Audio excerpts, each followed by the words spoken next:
afternoon. My name is Dave Norton from Discovering New England History, and I have a special guest with me today. Welcome, Kate Kelly. Hi, Dad.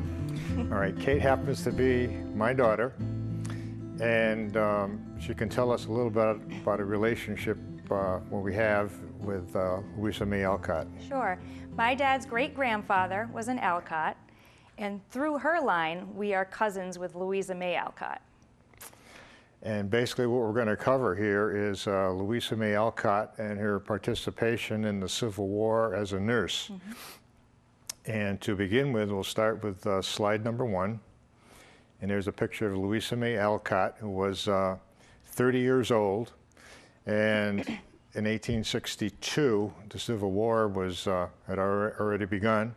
And she really wanted to participate somehow and really help out in the Civil War. So she decided to become a nurse. But going back here, we'll go to the next slide.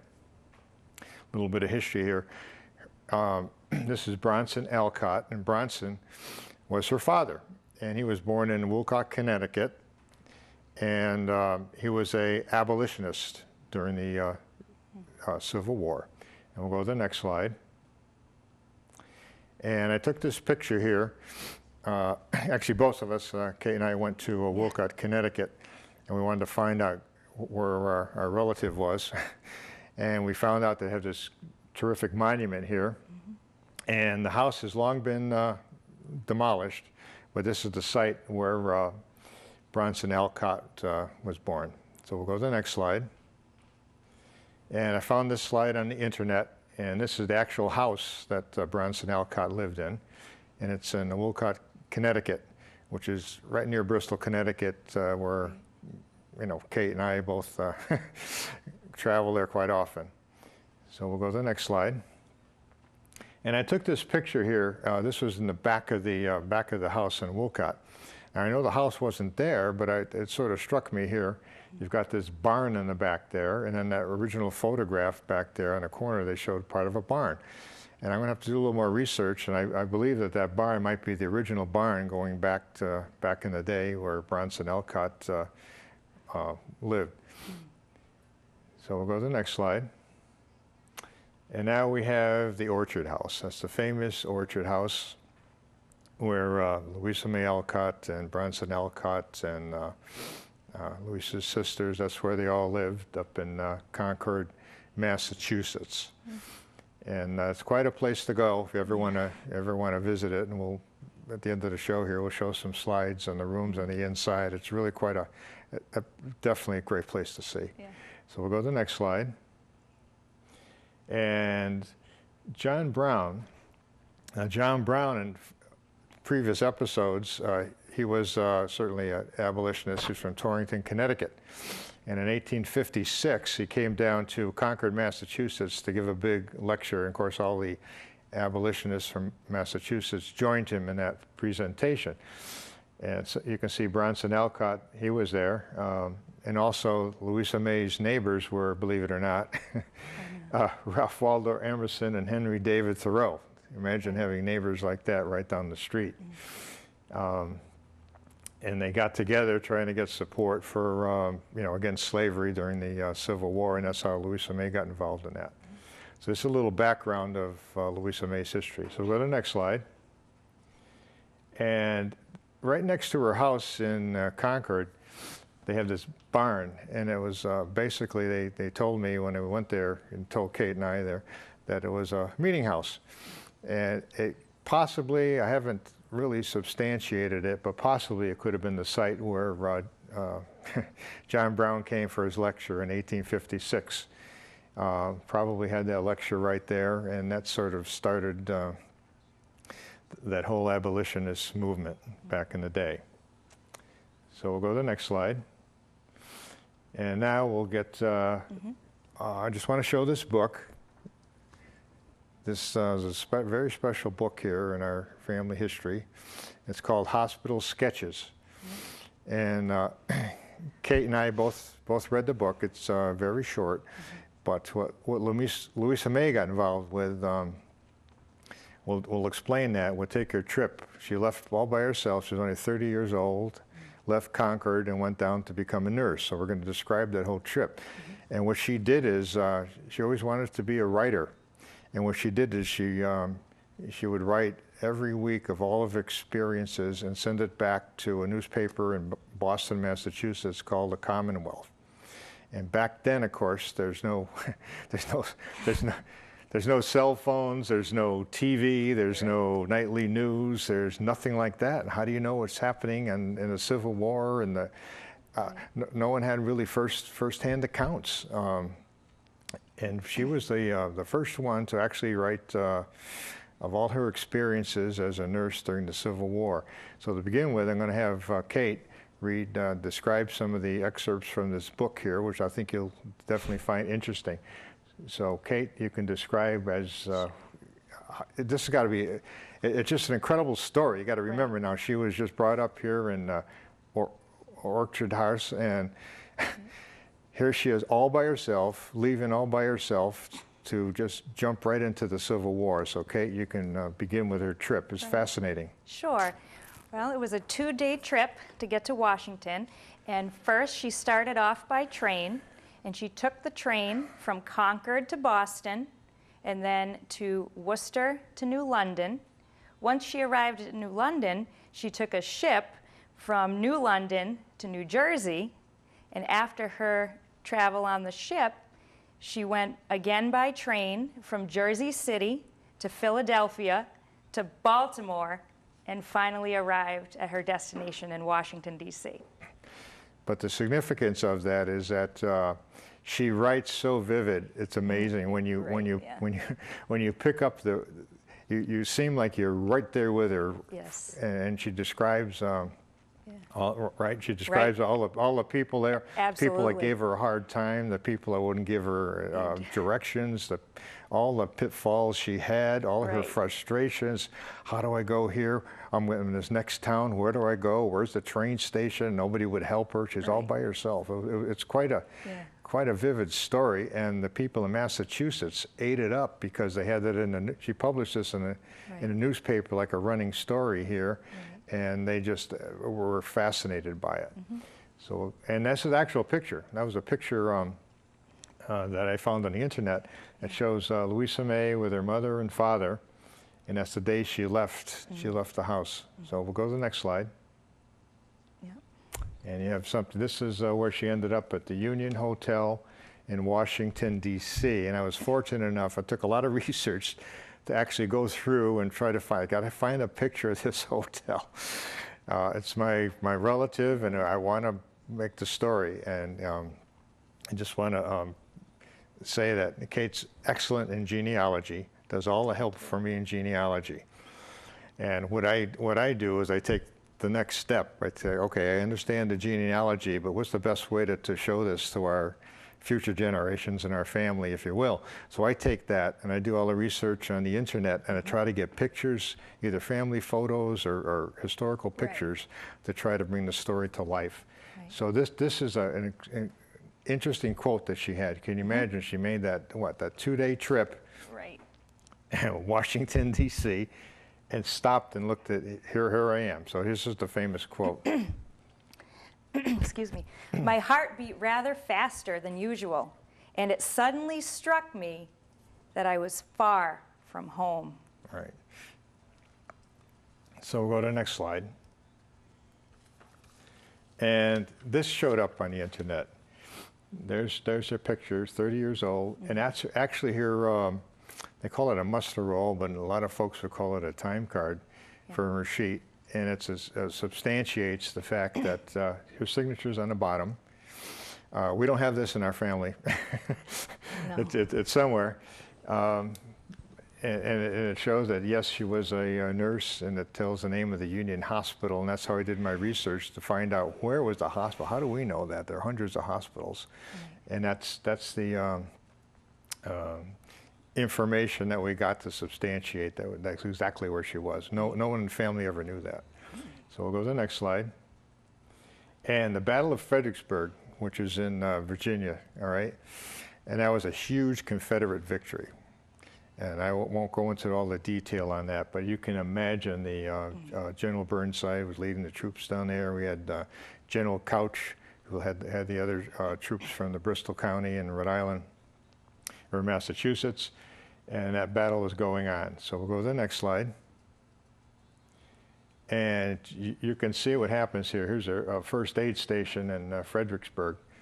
So many soldiers were shot, so many soldiers were wounded. They just pulled them off the battlefield and just set them anywhere they could, set up tents, whatever. We'll go to the next slide. And this is a picture here. It's documented in history. In wars, they never had ambulances before. So in the Civil War, here's your picture of the first ambulances actually in history. And they held 2 soldiers, each cart. So they would take the seriously injured soldiers and load them up on these wagons, and they would take a long wagon trip all the way, in this case, from Fredericksburg, Virginia, all the way to Washington, D.C.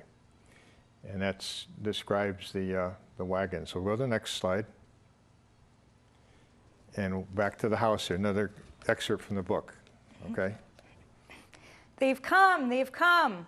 This sudden summons in the gray dawn was somewhat startling to a 3-days nurse like myself. And as the thundering knock came at our door, I sprang up in my bed. The chief surgeon shouted, "It's the wounded from Fredericksburg. 40 ambulances are at the door, and we shall have our hearts full in 15 minutes. Now you will begin to see hospital life in earnest, for you won't find time to sit down all day, and may think of yourself fortunate if you get to bed by midnight. Come to me in the ballroom. The worst cases are always carried there, and I shall need your help." In they came, some on stretchers, some in men's arms, some feebly staggering along propped up on rude crutches. All was hurry and confusion. The walls were lined with rows of such as could sit, the floor covered with the more disabled, ragged, gaunt, and pale, mud to the knees, with bloody bandages untouched since put on days before. I indulged in a most unpatriotic wish that I was safe at home again, with a quiet day before me. A second bang on the door reminded me that I was there to work, not to wonder or weep. So I corked up my feelings and returned to the path of duty. Okay, we'll go to the next slide.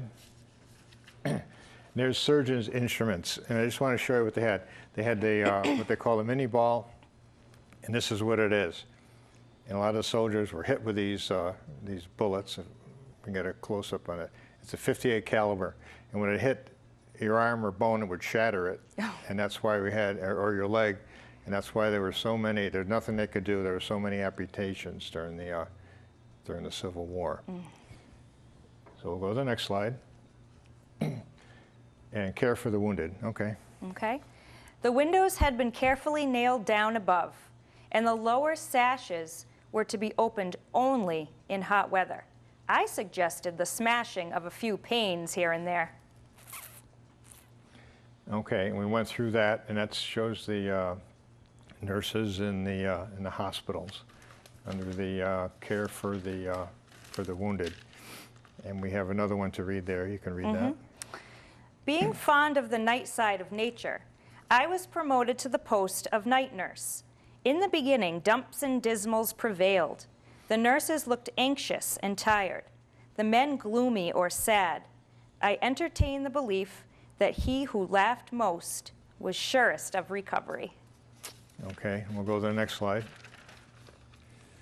And we talked about that, the windows. They, when she was on a night shift, the men wanted air and they wouldn't let her open the windows, but when the regular doctors and nurses went to sleep like that, she had one of the orderlies there loosen all the nails, open the windows at night, and then she made sure that the windows were closed during the day. So, and they loved her for it. So we'll go to the next slide. And here's another one. I was never ill before this time and never well afterward. Right. After 6 weeks, she came down with typhoid fever. And the treatment back in the day with typhoid fever, they gave them a mercury-based compound. So she slowly had mercury poisoning. And that's where she got it. And she couldn't continue on as a nurse. So go to the next slide. Back to Orchard House. Her father had to come all the way down, pick her up in Washington, took her back to Orchard House to try to have her recover. And we'll go to the next slide. And here's some pictures of the inside of Orchard House. I went there. It's amazing. It's an amazing place to go because, I mean, it's everything there. Of all the houses they say that have been restored, everything there is a 90% original of the time period and original to the Alcotts.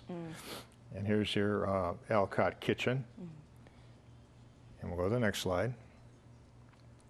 Here's Bronson Alcott, of course, the abolitionist. That's his study. It's a beautiful house.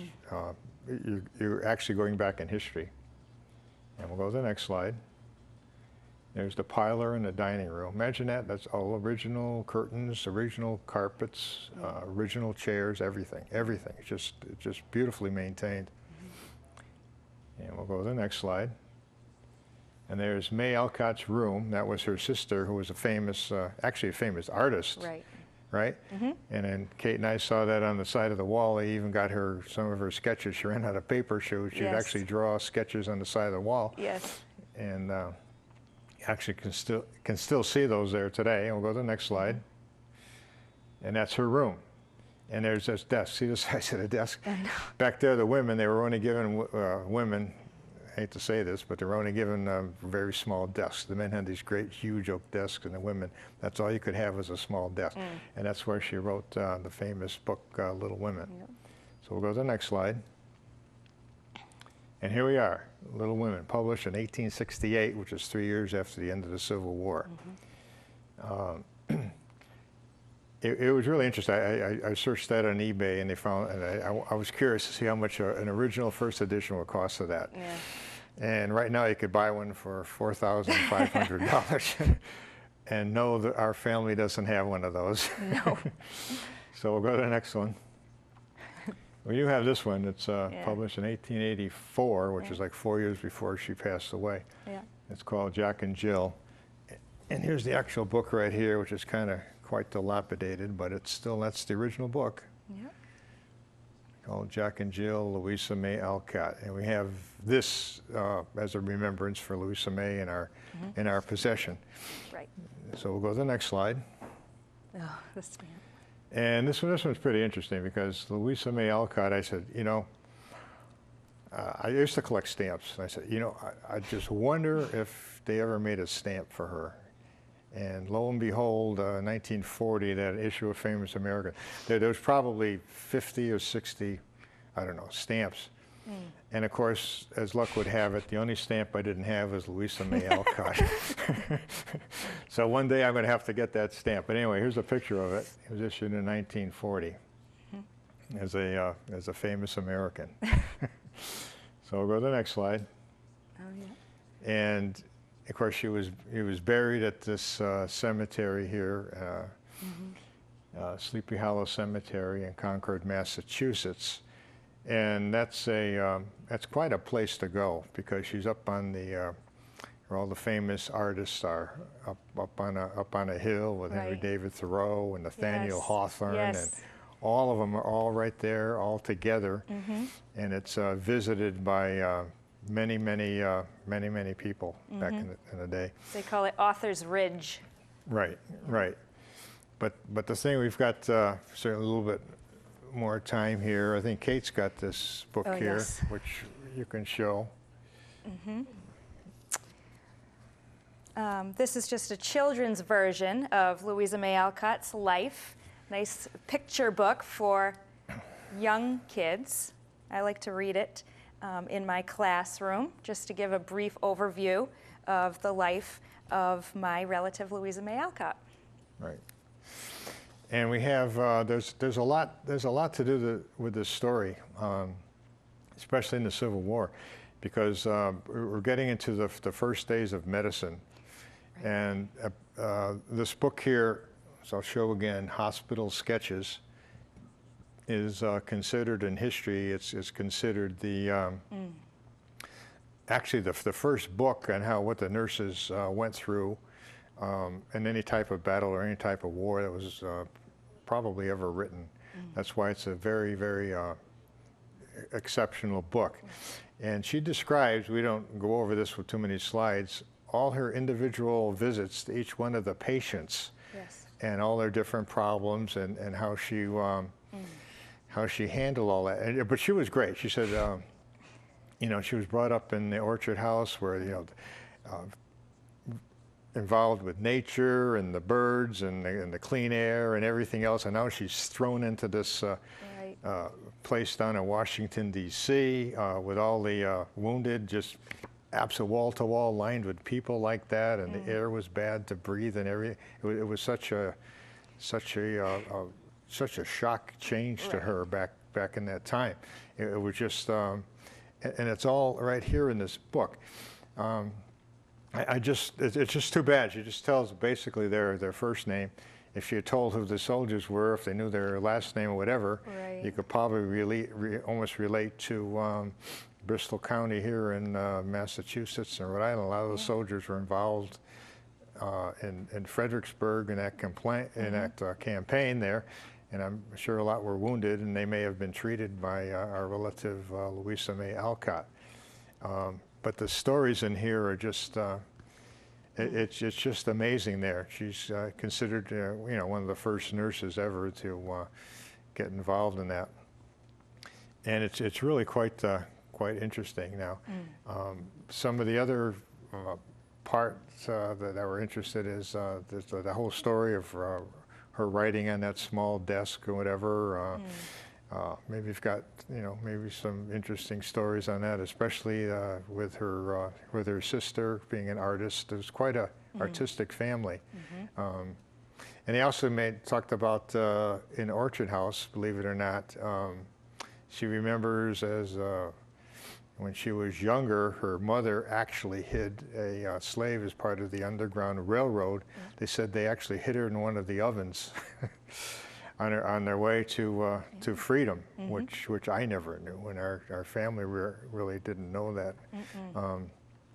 So Kate, when you went to the Orchard House, what type of tour did they give us? I thought it was pretty exceptional. It was a fantastic tour. You felt like you had just stepped back in time. I was really impressed with her father, Amos Bronson Alcott, because he was a famous educator, and he was ahead of his time, where some of his practices were unorthodox then. He believed that both girls and boys should be educated, people of all colors and races, and he also believed that children should be treated with the same respect as adults. And so he met with some resistance because of his views, and unfortunately his school was shut down. Right, and he was in Connecticut. They were very involved with the abolitionist movement, and at some point they'll have a subsequent show about that. And of course that's where he met John Brown. And that was quite a story with John Brown. But I have to do some more research to find out if they actually had that meeting in Concord with John Brown and the rest of the authors from Concord, Massachusetts. But it's quite a tour, and this book is exceptional. It's really not that long, but it's one of those books that's you can't put it down.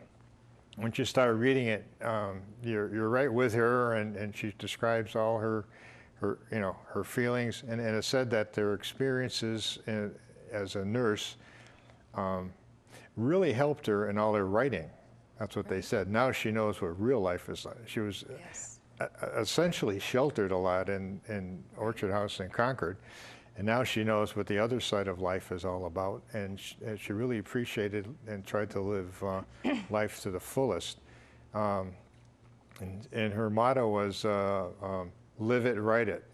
So you might want to explain that a little bit. Well, for Live It, Write It, with her most famous novel, which of course is Little Women, that is based on her own experiences during her family life. And I think that's how it became so popular, because people could relate to it. She was speaking from the heart. Right. Right. And that's the same thing she had, like she said, that's an important part of the book. They put her at the night shift. Yeah. And she said she loves the night shift. And I'm saying, boy, if anybody put me on a third shift like that, why would I?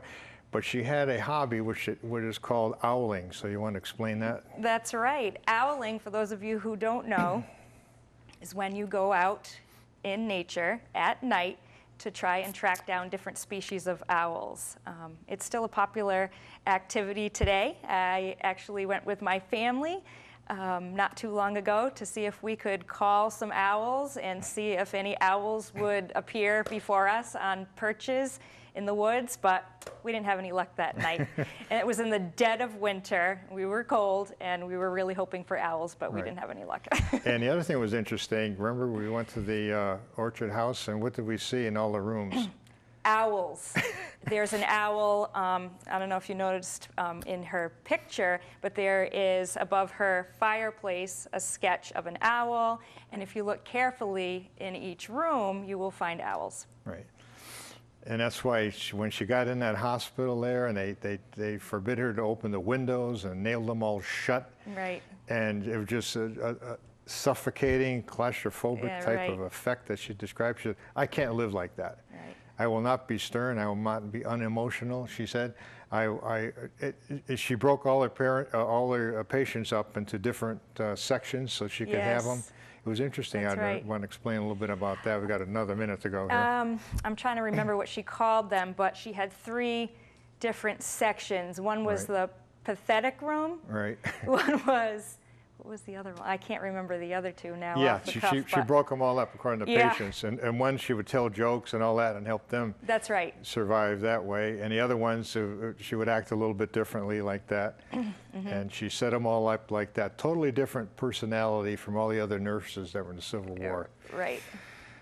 Okay, so that's our presentation. And hope you folks learned a little bit about Louisa May Alcott. And of course, my daughter Kate and our famous relative. Maybe someday we'll get that stamp that we have to add to my collection.